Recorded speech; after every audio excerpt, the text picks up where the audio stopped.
wake sijui kama wabojo, inawezekana ndo hawa tunosema sisi hawa watu ifike mahala hawa watolewe mbegu ya uzazi wapige, wakitoka povu basi, kwa sababu akili yao sijui inakuwaje, inakuwa hawazai wasizae zile mbegu zikasambaa.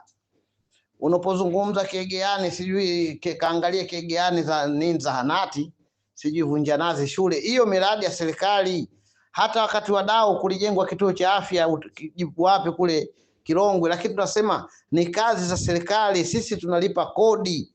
Tunahitaji kazi za mbunge miaka mitano, bahati nzuri yeye kapata nafasi, kapata na uwaziri. Tunahitaji miaka mitano yake kafanya nini? Mnatuletea habari za miradi ya serikali sijui kituo cha nini, sijui dini anataka kuzungumza nini. Kwani kazi ya mbunge ni nini bwana Lumba? Kutoa vyake mfukoni mwake au kuisimamia serikali? Kipindi cha dau Kegeani hakuna hospitali kubwa hivi. Hospitali ya Kegeani umeiona? Kipindi cha dau Chemchemu hatuna zahanati. Kipindi cha dau Chole, Jibondo, Juani, Usewe umeme hakuna. Kipindi cha dau Jibondo Mnala hakuna, mawasiliano shida. Kipindi cha dau njia Kichangachuya kuna lami, njia Kigamboni mpaka Dongo kule kuna lami.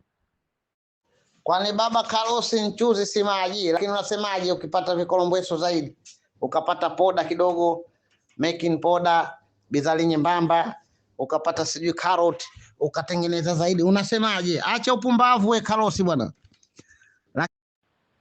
Sheikh Lumba Alhaji Lumba, nakumbuka alivyokuja waziri mkuu Kassim Majaliwa, alisema mbele ya umma watu wa Mafia, Kipanga na upiga mwingi na bado tunamhitaji bungeni, bado tunamhitaji. Kama nyinyi Mafia mumtaki, sisi Luhanga tunamtaka, aje Luhanga kashike nafasi yangu. Magufuli kamtaka, kampa naibu waziri. Mama Samia kaingia kambakisha pale pale kwenye naibu waziri, hajamtoa. Ikiwa watu wakubwa huko wanamhitaji Kipanga, sisi hatumtaki, sisi kina nani?